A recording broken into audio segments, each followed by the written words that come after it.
there is still no evidence the Trump campaign colluded with Vladimir Putin.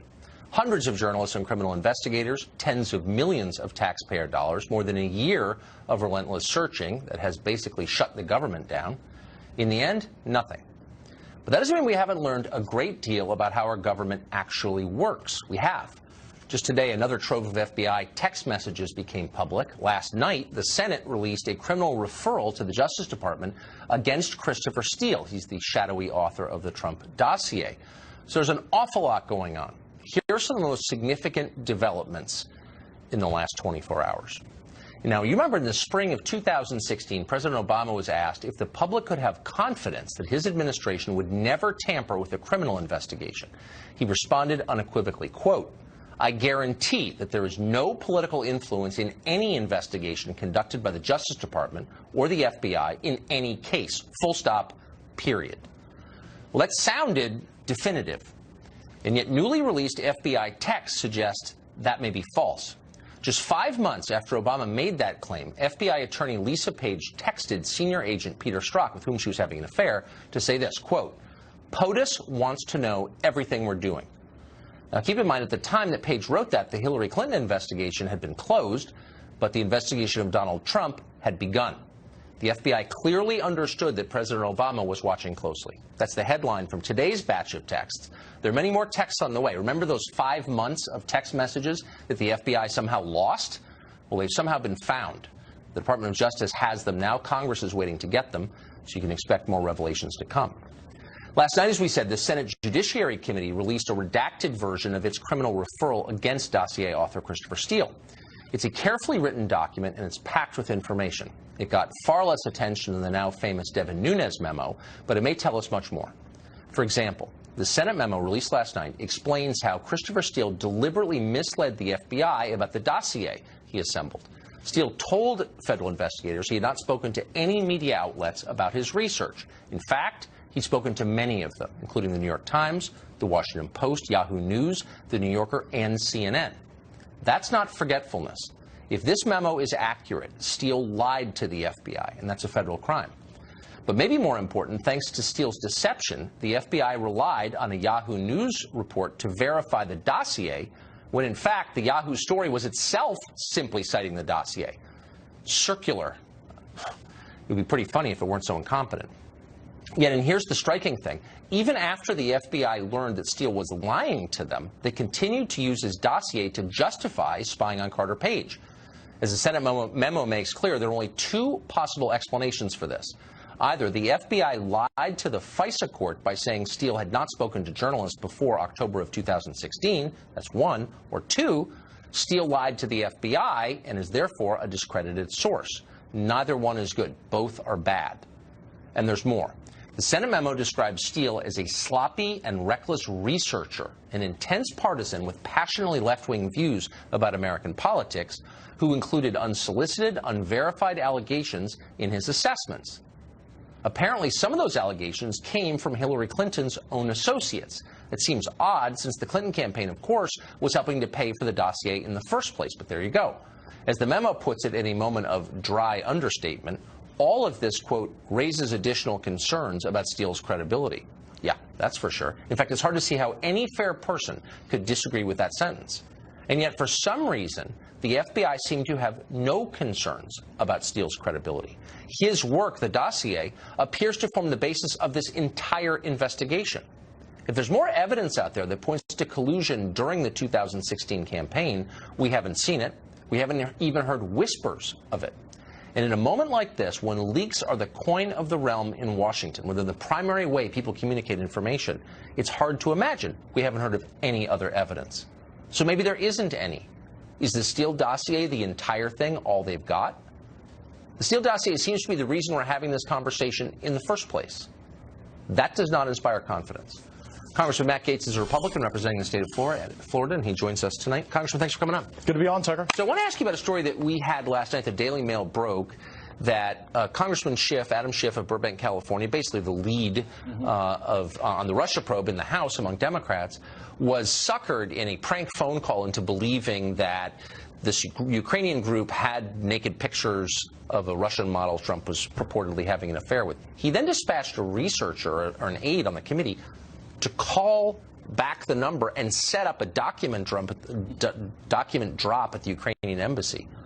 That seems like a significant story. It's not being covered today. Do you think that's a meaningful thing to know? Absolutely, Tucker. And Adam Schiff should step aside as the lead Democrat on the Intelligence Committee as a consequence of this scandal. While our FBI and Justice Department were suffering through an Obama nation, an Obama influence with these attempts to influence investigations, you had Adam Schiff off playing footsies with the Ukrainians, trying to get naked pictures of Donald Trump. Adam Schiff has gone from someone with oversight responsibilities to an actual principal in this investigation, engaging with the Ukrainians, and I think for better objectivity, he ought to step aside. Well, I mean, correct me if I'm wrong, and I'm really trying to be open-minded because maybe Trump collaborated with Putin. I mean, I'm waiting for the evidence, but the allegation appears to be this, that Trump's associates, including one of his children, spoke to a Russian lawyer in an effort to get damaging information on the other campaign, on a political rival, Hillary Clinton.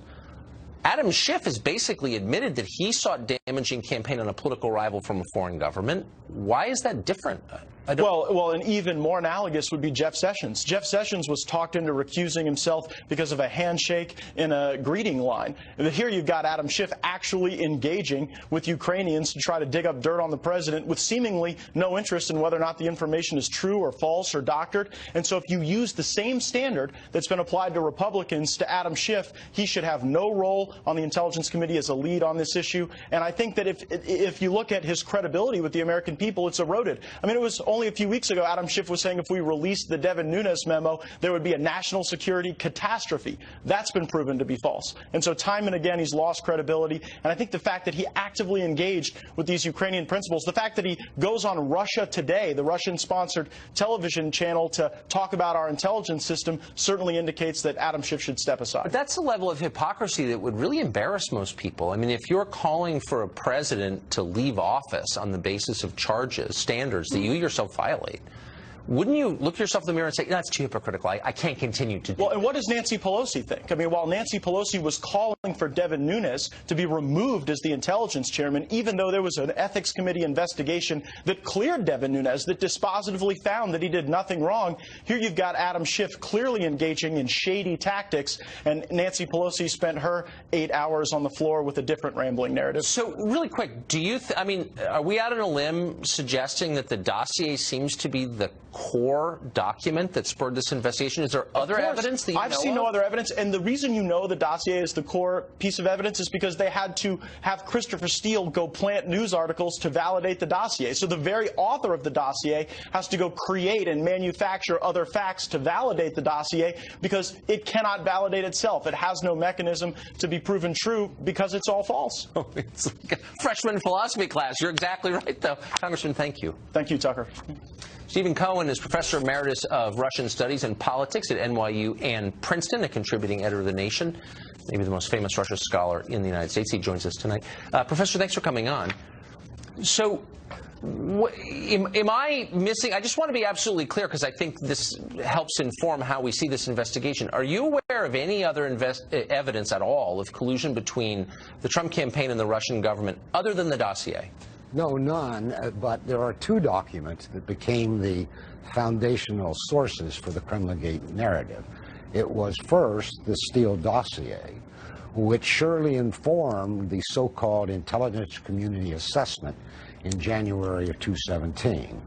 We were told that was the judgment of 17 intelligence agencies. It now turns out to have been the judgment of no intelligence agencies, just a few guys at the top. So that is all that's ever been produced, and it's not credible. What about, I mean, we know that that dossier was at least part of the rationale for the warrant that allowed the feds to spy on Carter Page. Do you think that other people in Trump's orbit during the campaign were spied on by the federal government? Oh, I don't know. In the article I just published in The Nation, I asked that question. We need to find out. I mean, why did they, for example, get a warrant on Carter Page, who, on the very surface of it, is no threat to American national security, and then on Paul Manafort? We might assume they did it because they thought these two men would be close, even in the same room with Donald Trump, and wanted to surveil him. But let me just make one point, Tucker. What interests me is not who paid for the dossier. We know it was the Clinton campaign. Right. But where Steele got this information. And in the article I write, I suggest that it's highly unlikely he got it from his so-called connections in the Kremlin. Now, there's a big attempt underway to rehabilitate Steele. On the front page of the Washington Post today, there's a story that portrays him as a kind of character out of a John le Carré spy novel. And he may well be an anguished man without a purpose in life, retired for some reason at a very early age, and for hire. So this is the guy who now enters our life and is used. And the larger question that comes to my mind, but you know the answer better than I do, is how many branches of government do we actually have? I was taught we had 3. But what's been going on above with the intelligence services, and not only the FBI, raises a question if there's a 4th branch of government that's influencing not only our politicians, but because they were leaking to the media, what we voters think when we go to vote. Do you think that the information in the dossier, and you're a credible person to ask this of, do you think it's credible? I mean, do you think it's real? Do you think it came from real sources? It can be verified. It hasn't yet been, but do you think it will be, or is it made up? Well, we could, we have to deconstruct it. Some of it is true because he got it from open sources, from newspapers. I mean, right. Was it really a mystery? When I was in Moscow over the years, I knew Donald Trump wanted to build a hotel in Moscow. It was widely discussed. It was in the papers. You need to hire a guy for the money they paid Steele to tell you that. We knew, for example, that the oil company that purported he was going to pay Carter Page zillions of dollars if he would remove sanctions, that had actually been placed by the European Union, not the Americans. It's a preposterous tale, but it was known in Russia, in the newspapers, that they were going to privatize 15% of that oil company. So you could have sat wherever it was Steele or his associates lived and read the Russian press and gotten about 50% of that information in the dossier. A lot of our intelligence comes from newspapers. That's the shocking truth, as you well know. Professor, thank you for that.